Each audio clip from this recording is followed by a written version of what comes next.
welcome to the deep dive. Today we're tackling something really interesting. Used tires, what happens to them? Specifically, the global market for products made from recycling them, looking ahead to 2025. Right. And we're basing this on a pretty comprehensive market research report. So lots of data, forecasts. Yeah, good stuff to dig into. Exactly. Think about it. Billions of tires ending their life each year. This dive is really about how we're turning that waste into value. Transforming it. Yeah, the different products, the economic forces driving it all. It's a fascinating look at sort of the move towards circular thinking with materials. Absolutely. So our goal today, for you listening, is to pull out the key pieces from this report. We want to get a clear handle on the market size now, where it's expected to go. Major trends. The trends, exactly, and how different parts of the world are approaching this. Get a clear picture. Let's do it. Okay, first up, the big picture for 2025. What's the overall size we're talking about globally? So globally, the report projects it at 500 and 640 million US dollars for 2025. Okay, $5.6 billion. And it's growing. Oh, yes, definitely growing. Expected to reach, $769.55 million by 2033. Wow, that's a fair jump in, 8 years or so? Yeah. What's really pushing that growth? Well, a primary driver is just, the sheer volume of end-of-life tires. More cars, more trucks. More tires needing disposal. Exactly. It creates this massive feed stream for recycling. The report also gives a CAGR, that's compound annual growth rate, Right. of 3.90% between 2025 and 2033. So a steady climb. Okay, 3.9% average annual growth, Oh. fueled by just more old tires. Makes sense. Now let's break it down geographically. How does this look region by region? Well, North America is currently the leader, Yeah. holding the biggest slice of the pie. Okay, how big? Over 37% of the global market. For 2025, that's estimated at USD 2086.80 million. $2 billion just in North America and their growth. Projected CAGR is 2.7% through 2033. So a strong base, but maybe slightly slower growth than the global average. Interesting. So North America leads now. Within that, is it mainly the U.S.? Yes, the U.S. is the dominant market there. Size-wise, USD 1,646.49 million in 2025. Okay. Its growth is a bit lower, 2.5% CAGR. The report links this to established EPA regulations. Environmental Protection Agency. Right, and also a strong demand for TDF. TDF. Tire-derived fuel, basically using processed tire chips as a fuel source. We can circle back to that. Okay, got it. So U.S. driven by regulations and using tires for fuel. What about Canada and Mexico? Canada's market is around USD 250.42 million in 2025, but its growth rate is higher, 3.5%. Why is that? The report suggests it's supported by something called Extended Producer Responsibility Programs, EPR. EPR. So the tire makers have more responsibility. Exactly. For managing the tires at end of life, it encourages recycling. In Mexico, they're at about USD 189.90 million, growing at 3.2%. Okay, so North America leads, U.S. focused on fuel, Canada maybe stronger growth due to EPR. Who's number 2 globally? That would be Europe, holding over 29% market share. Right. Their market size in 2025 is estimated at USD 635.60 million. And interestingly, their projected CAGR is 2.7%, just like North America. Huh. So second place, but growing at the same pace as the leader. Which countries are key in Europe? Well, the UK market is significant, estimated at USD 274.78 million in 2025, and growing at that healthier 3.5% rate. Like Canada. Yeah. And the report connects that to landfill bans for tires and using rubberized asphalt in roads more. Rubber in roads. Okay. What about Germany? Usually a big player in manufacturing and recycling. They are slightly larger market size than the UK, USD 323.85 million in 2025. Growth is 2.9% CAGR. And drivers there. Strong circular economy policies seems to be the key thing, and also adopting recovered carbon black. Recovered carbon black. That sounds interesting. From pyrolysis. Exactly. It's a product from heating tires without oxygen. It can go back into making new rubber products, among other things, higher value stuff. Right, higher value. Okay, what about other major European economies? France, Russia. Yeah. France is smaller, USD 150.48 million, and a lower growth rate too, 1.9%.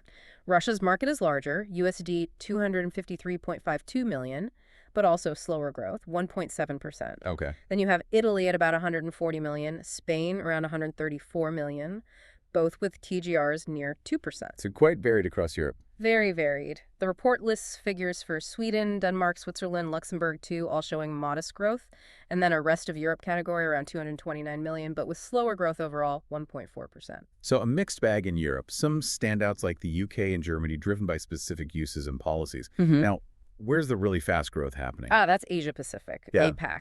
When- Currently, they hold around 24% market share. Size is USD 1,353.60 million in 2025.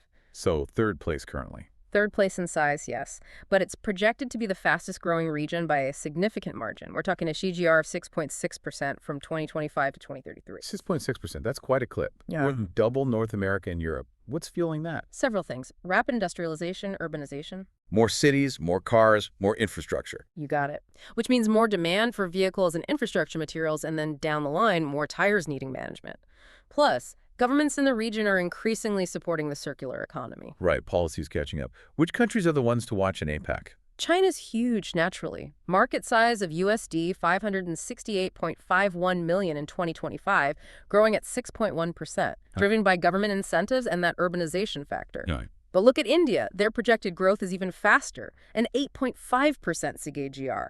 Though starting from a smaller base, USD 135.36 million in 2025. 8.5%. Wow. Anyone else notable? Japan's significant, USD 186.8 million, growing over 5%. South Korea too, USD 162 million, about 5.7% growth. Then Australia, Singapore, Taiwan, all showing solid growth rates, mostly in the 5 to 7% range. And Southeast Asia as a block. Also very strong, projected at 7.4% CAGR. It really seems like APAC is where a lot of the action is going to be in the coming decade. Definitely sounds like the region to watch for growth and investment. Okay, quickly, what about the other regions? South America. South America holds just over 3.8% market share. That's about USD 214.32 million in 2025, growing at a decent 4.2% CAGR. Any standouts there? Brazil is the key market, USD 91.73 million, growing at 4.8%. Again, regulations and using tire-derived energy seem to be factors. Argentina is showing strong growth too, over 5% CAGR, followed by Colombia, Peru, Chile. Okay, and Middle East and Africa, how do they fit in? The Middle East is around 4% of the global market, USD 225.60 million in 2025, with a 4.4% CAGR. Saudi Arabia and the UAE are the main players there. Steady growth. Yeah. And Africa has the smallest share, about 2.2%. Size is USD 124.08 million in 2025, growing at 3.6% CAGR. South Africa leads the way there. So these regions are growing, adopting recycling, but starting from smaller bases compared to the big three. Right, so that gives us a really good global map. North America leading now, Europe strong second, APAC surging ahead. Now, the report also talks about how these tires are recycled. The techniques, what are the main ones? The dominant technique right now is mechanical recycling. Mechanical, meaning just Yeah. grinding them up. Pretty much. Shredding, grinding, physically breaking the tires down into smaller pieces, usually into crumb rubber. And why is that dominant? It tends to be more cost-effective, and the environmental process is fairly straightforward compared to chemical methods. Okay, simpler, cheaper. But you mentioned another technique that's growing fastest. Yes, that's pyrolysis. We touched on it with the recovered carbon black. Right, the heating without oxygen. Exactly. It's a thermochemical process. Breaks the tire down into different components, tire-derived oil, TDO, that recovered carbon black, RCB, and also syngas, which can be used for energy. So it yields more. Yeah. Diverse outputs. Higher value, maybe. That's the idea. It's gaining traction because you can recover materials that potentially have more applications or higher market value than just, say, simple crumb rubber. It's driven by demand for alternative fuels and sustainable materials. Okay, pyrolysis is the fast grower. Any other methods worth mentioning? Well, shredding itself is often the first step, regardless of the final process. The report also mentions cryogenic grinding. Cryogenic. Even Yeah. cold. Yeah, freezing the tires with liquid nitrogen makes the rubber really brittle, so it can be shattered into a very fine powder more easily. Interesting. So mechanical, pyrolysis, cryogenic. Mhm. Those are the main routes. Okay, so what products actually come out the other end? What are people buying? Well, the biggest product segment by market share is still tire-derived fuel, TDF. The fuel chips we mentioned earlier. Exactly. Used a lot in cement manufacturing. You had that. And pulp and paper mills, some power plants. Tires pack a lot of energy, high calorific value, so they're a good, often cheaper substitute for coal or other fuels. So old tires literally powering industry. Mhm. That's quite direct. What's the next biggest product or fastest growing? Rubber powder is noted as a rapidly growing segment. The fine powder, maybe from that cryogenic process. Or just grinding. Produced by grinding, yeah. It Yeah. gets used in a lot of things. Modifying asphalt for roads is a big one. The rubberized asphalt you mentioned for the UK. Precisely. Makes roads potentially more durable, quieter. It's also used for playground surfaces, sports tracks, cushioning material, and even gets incorporated back into some new rubber or plastic goods. A wide range of uses for that powder. Any other major products? The report also lists tire-derived aggregate larger chunks used in civil engineering, like fill material, rubber mulch for landscaping, and of course the steel belts inside the tires get recovered and recycled too. That's valuable steel. It's impressive how many different things can be made from an old tire. So who's buying all this stuff? Which industries are the main end users? Cement manufacturing is the biggest end-use sector right now. Because of the TDF. Exactly. They use a lot of fuel for those high-temperature kilns, and TDF is often a very cost-effective option for them. Okay, cement leads. Who else is a major consumer? The construction and infrastructure sector is highlighted as a rapidly growing customer base. For the rubberized asphalt and aggregates. Yes. They're increasingly adopting those materials for the performance benefits, durability, noise reduction, and the environmental angle helps too. Makes sense. Any other key end users? Pulp and paper mills, electric utilities also using TDF. Sports complexes and playgrounds, obviously, for the rubber powder and mulch. And interestingly, the report mentions the tire and rubber industry itself. Buying back its own recycled material. Starting to, yeah. Yeah. Incorporating recycled rubber into new products, trying to close that loop. That's really the circular economy in action. Okay, so let's zoom out again.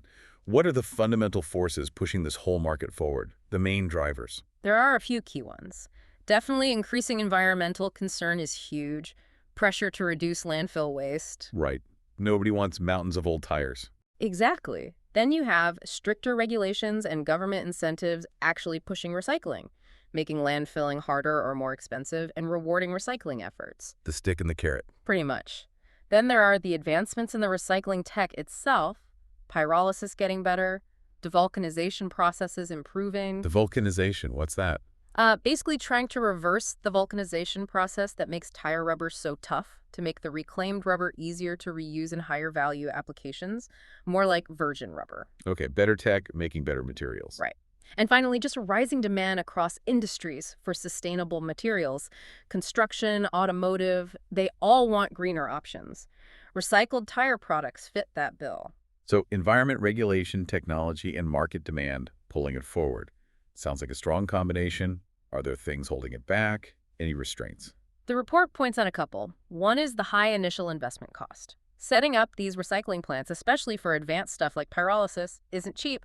Big capital expenditure up front. Yeah. The other issue mentioned is the supply chain. Getting a consistent, clean supply of end-of-life tires can sometimes be challenging. Improper disposal or collection issues can hinder efficiency. Got to have the raw material reliably. Okay. Those are hurdles. Looking ahead then, what about key trends shaping the market? Well, we've hit on the big ones, really. The increasing adoption of pyrolysis is definitely a major trend that moved towards recovering oil and carbon black. Higher value recovery. Exactly. And the other big trend is the growing use of recycled rubber in roads. That rubberized asphalt application seems to be gaining momentum globally. Better roads using waste. Yeah. Okay. And finally, the report touches on the companies involved. What's the competitive scene like? It's described as highly competitive. You've got big global players and also strong regional companies. Any names mentioned? Yeah, quite a few. Liberty Tire Recycling, Resource Co., Genan Holding AS, Renelec Cypress L&S Tire Company, Emmanuel Tire, Lehigh Technologies, Globe Arctic Tire Recycling, Fornex Corp. It's a mix. Okay. And any recent moves or news indicating activity? The report notes a couple of things from early 2024. Liberty Tire Recycling expanding in Florida. Life for Tires Group investing in a new plant in Louisiana. So definitely investment happening. Growth and expansion. Yeah. Although interestingly, it also mentions Michelin planning to close a truck tire plant in Poland. That might signal some broader shifts in where tire manufacturing happens, which could indirectly affect recycling down the line. Interesting dynamic. Okay, so to wrap this all up, if you had to boil down the key takeaways from this deep dive into the 2025 tire recycling downstream market, what would they be? I'd say first, expect significant global growth for these products. Second, mechanical recycling is dominant now, but pyrolysis is the one growing fastest, aiming for higher value. Sure. Third, TDF tire-derived fuel is the biggest product segment currently, but rubber powder applications are expanding rapidly. Got it. And fourth, regionally, North America leads in 2025, but keep your eyes on Asia Pacific. That's where the fastest growth is projected by far. Excellent summary. A market really driven by environmental needs, evolving technology, and shifting geographic momentum, especially towards APAC. That gives us a fantastic overview. Now, just to leave you, our listener, with something to think about. Considering this increasing global focus on the circular economy, on resource efficiency, how might future breakthroughs, maybe in material science or advanced manufacturing, unlock even more value from these old tires? Perhaps applications we haven't even really thought of yet. That's a great question. The potential might go way beyond roads and fuel. Definitely something to ponder.